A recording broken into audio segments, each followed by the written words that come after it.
I just said to Nick, I know we've started, I just said to Nick, I'd looked at my watch and it was 6:02 and I was like, it's a wonder I haven't got a text message from fuckhead yet, because normally he's always late, and then when he has the opportunity to fucking sink the slipper, sink the slipper, I get it.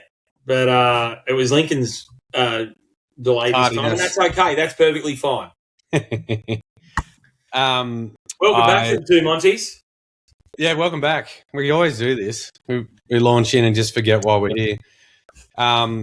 So Simon's practice manager, she messaged the other day. So for people playing at home, Simon is Monty's brother, the brain surgeon, where Monty is masquerading as a fucking receptionist currently. And his mother-in-law to be is the practice manager, and she's just such a sweetheart, very innocent. And she messaged the other day going, "Oh, so I've just started listening to your podcast on my morning walk." Oh my fucking God. Mate, anytime anyone goes, "I've just started listening to your podcast," I'm like, why the fuck would you do that? And then the next thing she said was, I'm a bit old-fashioned. I don't use that word really, but... I mean... And then she goes, but my daughter loves... Which one does she mean? My daughter loves that word. And I was like, I'm so sorry, Danelle. Oh. Yeah, right. Speaking of... Well, it's got nothing to do with that, but I'm just going to walk straight into it. Hey, let's not link it to Sharon's mother-in-law right now then. No. Furthermore to the pre-recording chat we were just having on that. So got a friend in hospital at the moment, and she's dosed up on all the pain meds after what's been going on. Anyway, we went and visited yesterday, and there's a doctor there trying to get some blood out of her to do some tests. And she's carrying on like a pork chop as usual, flirting with the doctor, like just, giving him a bit of shit, having a laugh. Anyway, so I've said, and I've got to describe the doctor, the most insane mullet you've ever seen, with just literally bowl cut fringe, and this long, perfect mullet. And this doctor is, I don't know where he's based, but he's at some point in his heritage was of the Asian persuasion, so he's got that in his genes. Anyway, so I would like you to just go into that in a little bit more detail. You're really dancing around some issues there. So this lovely young Asian gentleman doctor, right, is there trying to get some blood out of our friend. And I've looked over, seen the name tag, and addressed him accordingly and said, "Oh, she likes a bit of foreplay, Dr. Lee, if you're going to get anything out of her." And then our friend has gone, looked at the doctor and then looked at me and gone, "Monty, you racist fuck. You can't just call an Asian doctor Dr. Lee." It's on his name. I was literally about to say that is a real stereotype you're portraying there. And it's on his name tag, Dr. Lee. Anyway, I don't know if he did struggle to get the blood, but he put about 9 holes in her before he got the vial. So he was obviously nervous. Well, got the shits at her calling me out on something that wasn't worth calling me out. Yeah. Jesus. Oh. While we're just floating around topics that are unrelated to each other, I'd just like to, long-term listeners will know that way back in like episode fucking 8 or something, I was extolling the virtues of the cheap bum washer that you can screw to your toilet. I see how you tied this in, mate. And since moving into a new home, I said it was unrelated in every way. Speaking of Dr. Lee, a new home a year ago, I've been without it, and I've been using toilet paper like a fucking animal. Why can't you just put a new one in this weekend? And I can tell you, I don't know that I've ever been happier. I remember being sad for you when you spoke about this a year ago. Mate, I tell you now, if you put one in your house, I love them. your life will be changed. And I don't know. I genuinely don't know why I haven't done it. So yours plugged in. Every house that gets built in Australia, it should just be included. How do you? So you just plug it into power and then off the cold tap. You don't even need if you want to be like fancy and have it. Oh, I'm gonna have it heated. Yeah. No. Oh, I'm getting bubble bath, the whole lot. Listen. You've had worse issues around the fucking rectum than a bit of cold water.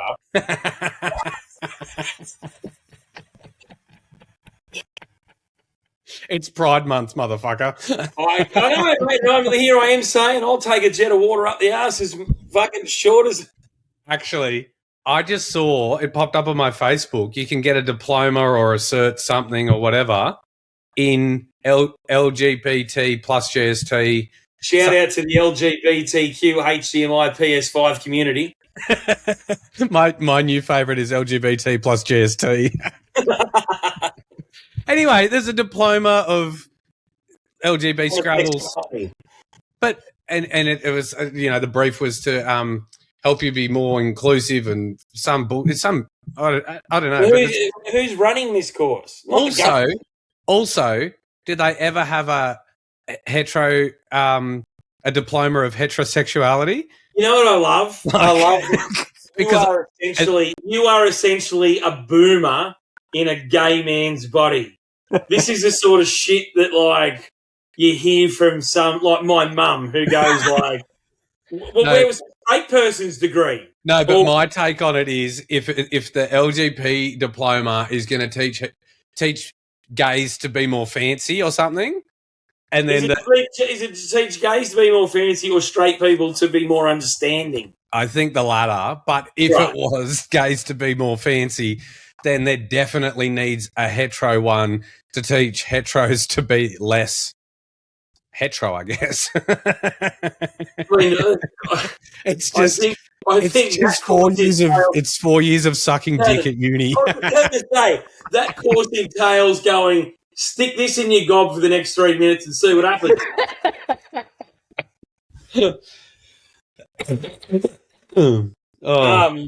Yeah, good.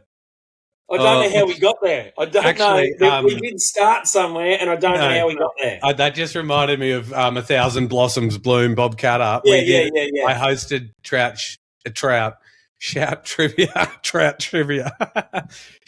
on Thursday, and it was supposed to be Canada themed, but it went balls up on the screen. Anyway, really fun. I don't even know. Oh, there was Bob Catter was in a slide. With it was some political bullshit bloody question. Anyway, then I made a bonus. They have the bonus points for each question, and then sometimes if I can think of something, I'll just invent a bonus one. Yeah. So I got everyone to nominate their best Bob Catter from the table, come out the front and do their best impersonation. It was outstanding. That's very good. I'll have to get them to post the footage. So good. And Dill goes when we got home. He goes, I gotta admit that bloke that won, even though he looked like a thumb, I was a bit turned on by his impression.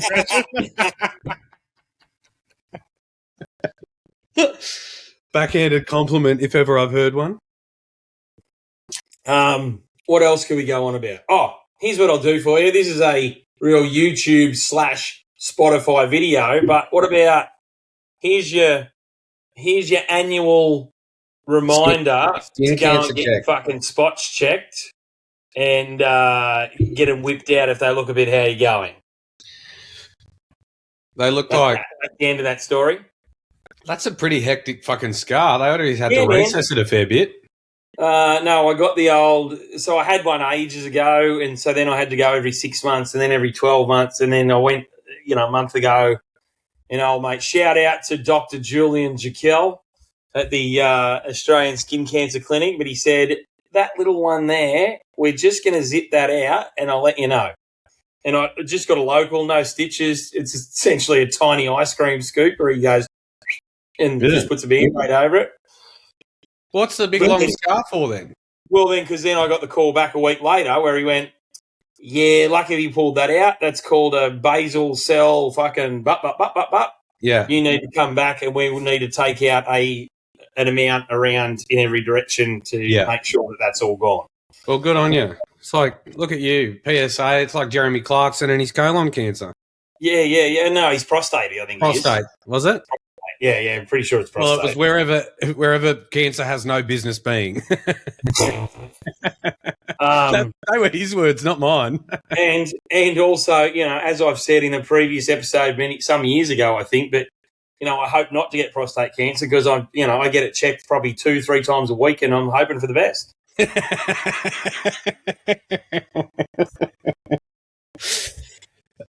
Mostly because I don't want to get prostate cancer because that doctor's appointment is going to be. Leave that there.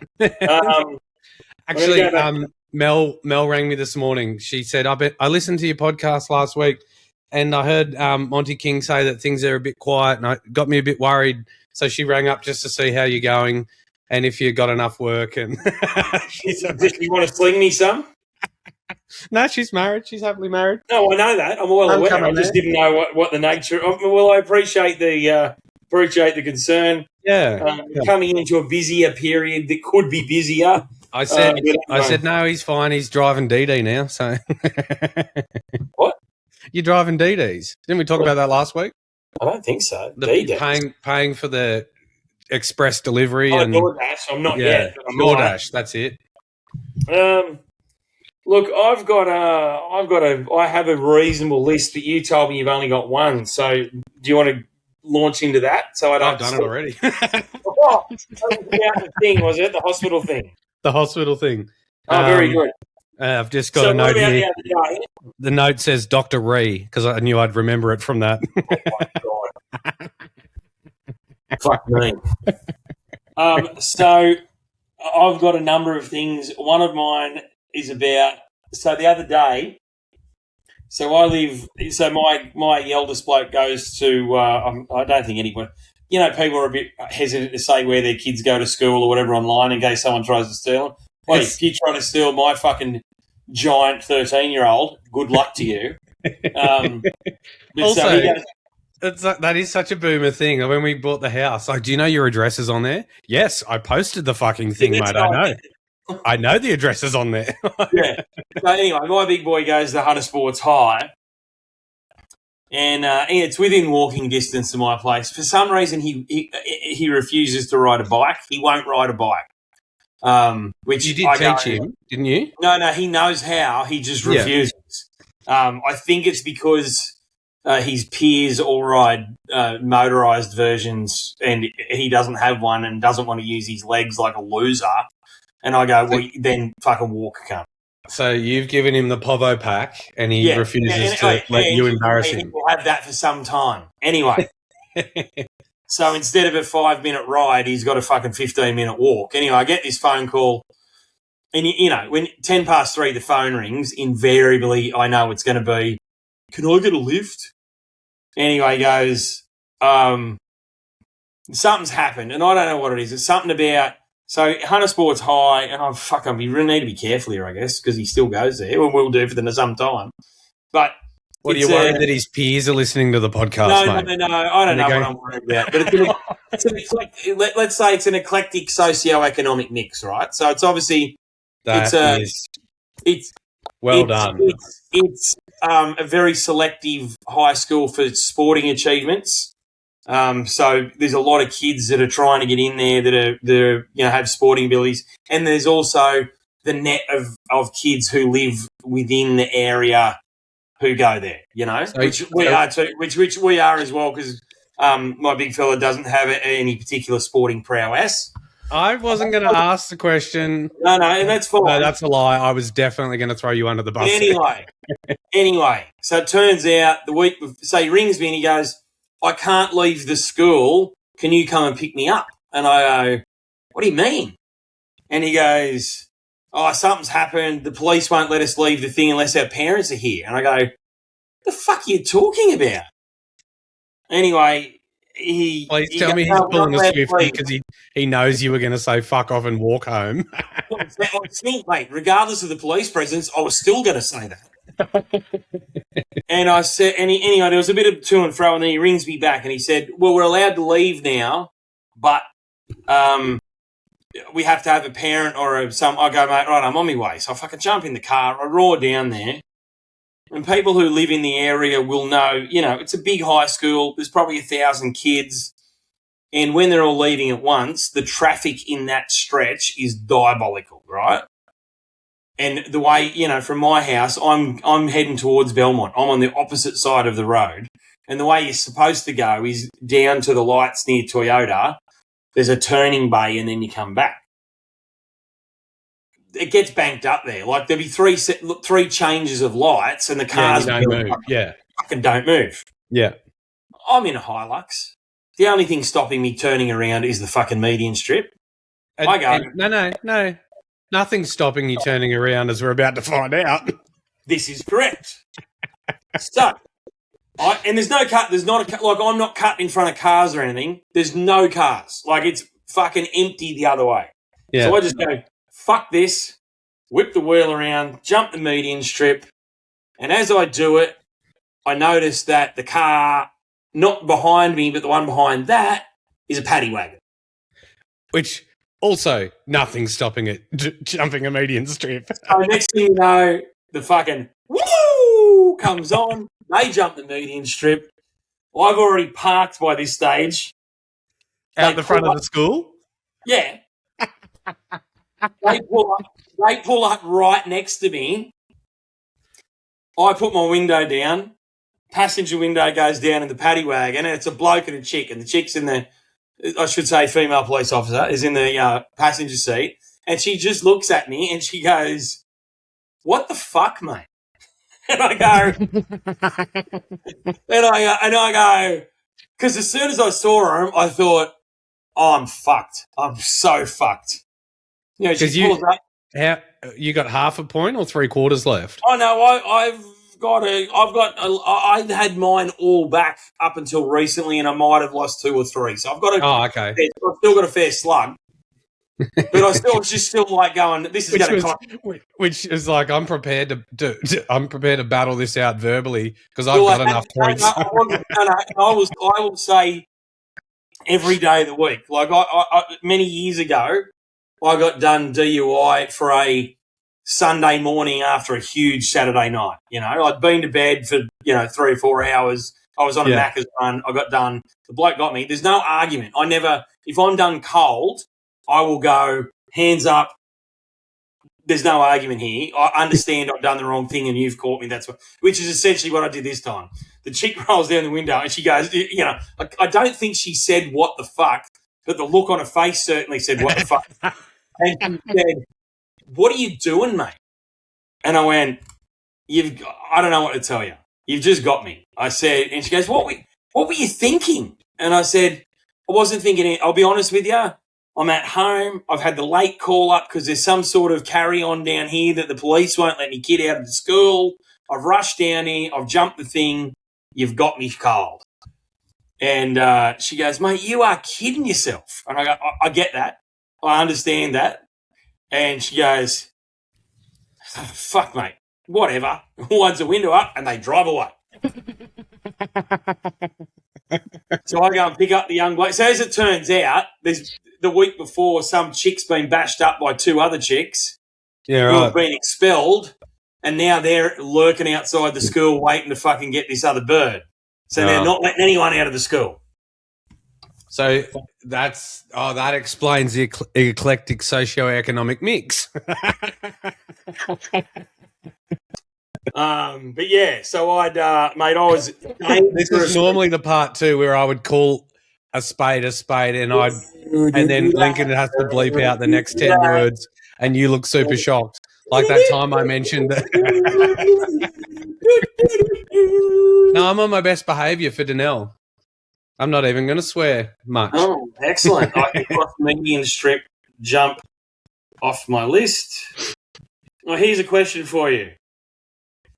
What's your policy, right? You're at the pub, you're at an event, you're at a concert, you're at something. You've got a drink or a hot dog or some sort of item. Actually, I'll take that back because drink and food are separate, right? So let's just say you've got a schooner. And you need pub with a schooner, correct? Let's say that pub with a schooner. I don't go to concerts to get hot dogs. No. gotta have a piss. Yep. Do you leave the schooner or do you take the schooner with you and prop it on a shelf in the dunny? Absolutely not. Amazing. Never. I would rather get roofied than take a schooner into the pisser. Interesting. So I'll take a schooner into the pisser without question. And normally there's a little shelf in front of the pisser, and I'm like, what's this shelf here for if it isn't for my schooner? Right? Okay, pause. So you're telling me, as a young pisshead, you've never stood at that urinal and pissed every which way you fucking could, Never one especially time. next to a bunch of blokes, and said, let's see how high we can piss. Never one time. Well, I'm pretty sure that's in the Cert 3 of heterosexuality. I've seen And it. also, I've not here's the argument I participated, would but I've seen it. if I walked in there and a bloke was doing that, and after I smashed the schooner in the back of his head, he stopped doing it, or I walked in, someone had just done it and piss was still dripping off the roof, also not staying there, and if someone started to do it and they got in my I don't know what your argument is. Are you arguing that historical piss might still be in the air when I go in? But yeah, no, not that. Just that. If there's any liquid on that shelf, it's most likely piss. And then you've got a schooner glass. Up, mate. I'm not licking the glass. No, but you've got hear me out. You've got a glass with condensation on it. Cleo, the condensation. And then the piss is going to track up the condensation and all the particles. You know about gravity? It's like you should shut. Works? It's like you should shut your mouth when you shit because the poo particles are going to get floating around. It's like Kitty Flanagan. She goes, if your bum's open, your mouth should be shut. What about someone else's bum? Absolutely no beer receptacles or beer vessels in the urinal. Interesting. So, do you eat a steak dinner while you're taking a shit? I've eaten a kebab while I've taken a shit. Not commonly, but I've certainly done it. Anyway, you said before, no, food's different. How is it different? Well, because you're right. No, but here's the purpose of the question, right? So I went the other week when I went to the footy. I don't even think we need the purpose. This is just a great question to discuss. Right in, tell us your thoughts. I think it is. I think viewers obviously hope it's going to go into the feed. I want you to tell me if you're this is for men, essentially. Women have got some sort of class. Women and homosexuals, as it turns out. But I want to know what the most involved meal someone has eaten on the toilet. But so like kebabs are one-hander. You can still wipe and eat at the same time. No one's wiping, which is foul. But I want to know if someone's actually done the knife and fork, or they're in there with chopsticks and dumplings, or you've gone too far. It could have been done. No, the reason I ask is I'll take a schooner in, sit it on top, have a piss, take the schooner off, I go, right? But the other day when I was at the footy and the end of the game or half time or whatever, there's heaps of blokes going in and out, blah blah blah. And like I said, I'll take a beer in and sit it aside somewhere and then come back to it. But this guy came out and he was holding a beer, hot chips, and a Milo ice cream cup. And I was like, what the fuck did you do with all those things while you're in the toilet, man? Like, and this is what I'm saying. Like, I think it drinks, like, you just sit it up on a shelf. But if you got, like, food items, I don't know, man. Well, am I kidding myself that food and drinks are different? I don't know. I think neither are. I would argue that a Milo ice cream cup and a schooner are two different things in the toilet environment. Definitely, I agree on that front. But it's like, if he's going to take the hot chips and the Milo, what's to stop that the hot dog man, he's got the box on the front of him. He's serving hot dog in a... That other bloke might as well take his picnic basket blanket in and go and sit on the floor. Yeah. No, I don't think that's okay. No, but I do you also don't think a schooner in there is okay either. I don't think a schooner's okay. Interesting. No. Maybe I think it's because I'm so attractive that if I left a drink behind, I'd obviously be roofied. Sorry, I just remembered something really funny from yesterday. No, that was really funny. Was the thing I said, you can't.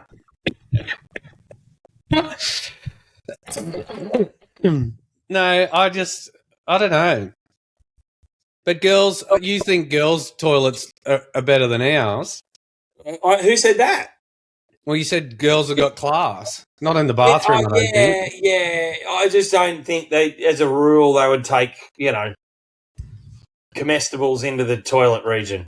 Mm. I couldn't be a girl. There's no way I could sit my ass on a public toilet seat just to piss. Never done it. Oh, not to piss.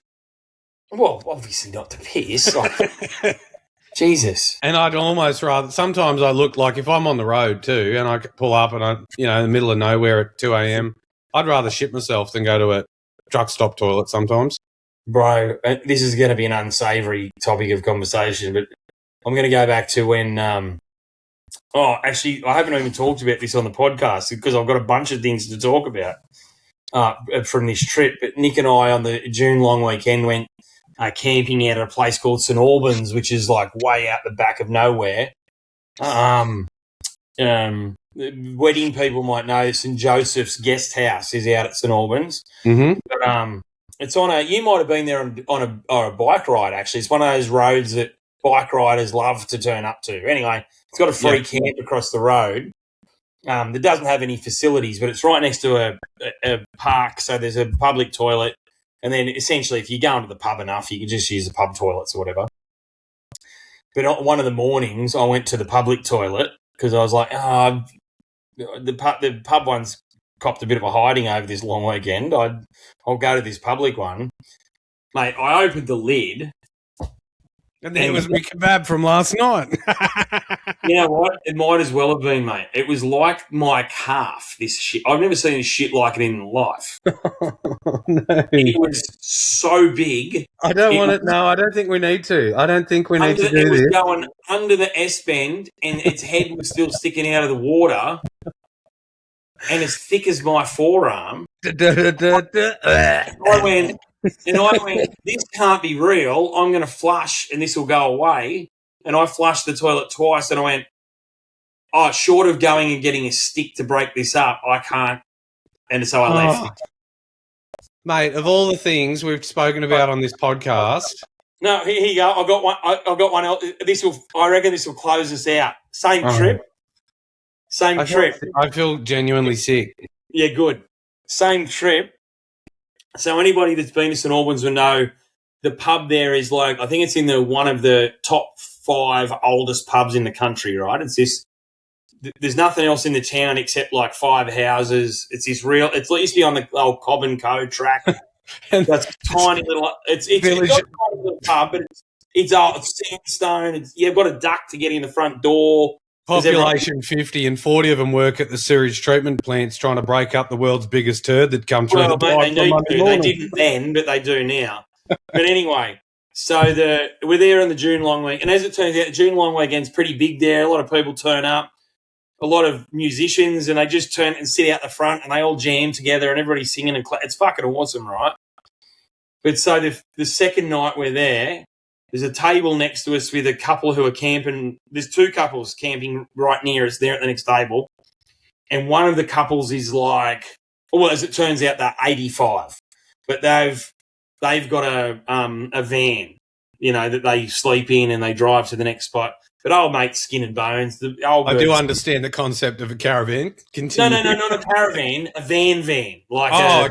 Sorry, yes. Yeah. Hey, who's the fuck with now? I thought you were explaining what a caravan is. No. They had a proper, just drive in, sleep in the back, drive off, But they're 85. That's their life. Anyway, Nick and I are sitting there talking to this other couple. These 2 are sitting at the next table. There's an open fire. Wines are flowing. Everyone's having a good time. And it's a sort of pub that you're allowed to have your dog in or whatever. And this old couple's got a little fucking rat dog, Yeah. And so when they've had enough, old lady gets up from the table. She has a quick look out the back room, and then as she comes out, it's like it was slow-mo, right? She comes out to the front room. The little dog gives a little half fucking pull on the lead. She's 85, has had a bottle and a half of wine, is not steady on the feet. The dog yanks her over. She goes down like, I don't even, like you see someone go down and their hand stops their fall. No hands. She goes hands out behind her. Like a Jenga tower tipping because you can hear all of the broken bones. It's so old. It's like the original floorboards on the floor. Like it's fucking bang. She goes down, right? This isn't the story. This isn't the gross part of the story, although it is. And so everybody rushes, and she's not moving. She's fucking... obviously Nick used to be a nurse. I go, come on, nurse, get in there, help these people out. So she goes in and there's people trying to do fucking this, that, and the other. There's fucking claret everywhere. She's fucking hit a lip or something. There's blood everywhere. Anyway, it goes on for about... And this place is in bumfuck nowhere. So someone rings an ambulance. It takes an hour and a half to get there from Hornsby. And so... someone's sitting on the floor, and she's essentially fine. She's just old. She's cracked her head. They need to take her away for observation. Everything's fine. Anyway, so this whole thing goes on. The ambulance turns up. They fuck her off. And now this little small front bar of the pub, which looks like it could have been from 1885, still looks the same. Mm-hmm. I'm sitting at the table, and some other people who are at another camp next to us are sitting there and we're talking to them, having a beer. And I look over and there's this like cattle dog, I guess. And this cattle dog is in the middle of the floor, licking the floor like its fucking life depended on it. It's frothing around the mouth and it's fucking licking the floor. Licking all the blood up. The dog is, I'm drunk and go, whose fucking dog is this? And I'm like, that's my dog. Hey, he fucking loves blood, eh? and I go, get it out of here, mate. Oh, he said it fucking loves blood. Yeah. He goes, it's my dog. Oh, wait, it fucking loves blood, eh? And I go, what?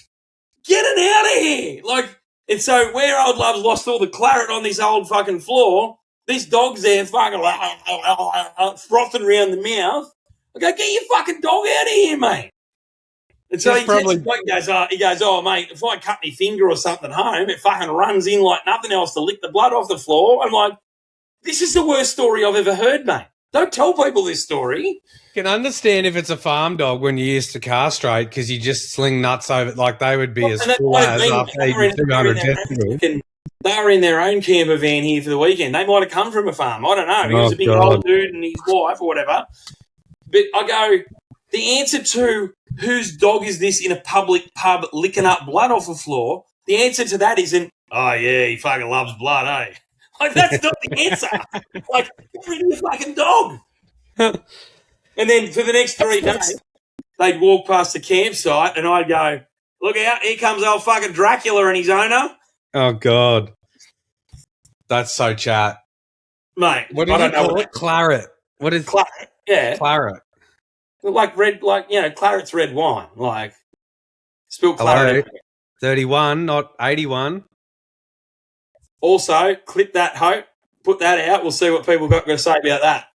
What? I'd like a flag and a claret, thanks, my lady. Is that what you'd say? Who's buying flagons? Isn't that old as fuck? Like, who drank claret? Was it pirates? How old is that shit? One moment while I Google this. Fuck you. I've drunk a lot of red wine in my day. For another episode, but I will not have this slander. Dill, have you ever heard red wine called claret? No. Although Dill didn't drink red wine before me, so. Claret is a colloquial or slang term for blood named after the deep purplish red colour of French Bordeaux wine. Originating in the 17th century of British pugilistic slang, the phrase to tap one's claret means to cause someone to bleed, particularly from the nose. To tap one's claret.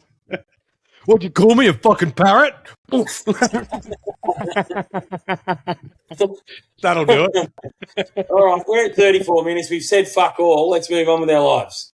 I met a couple today, just quickly, and they were nervous. Oh, our story's a bit fucked up. Like, I married them in September. Like, you know. Hey, stop for a minute. You said you're doing dry July. I was here drinking wine, mate. I was taking the piss. Oh, you know what? I just took that on board, and then my brain went, I saw him drinking from a wine glass 5 minutes ago. No, I said dry July. Just kidding. I'm going to try and not piss the bed this month. Oh. Very good.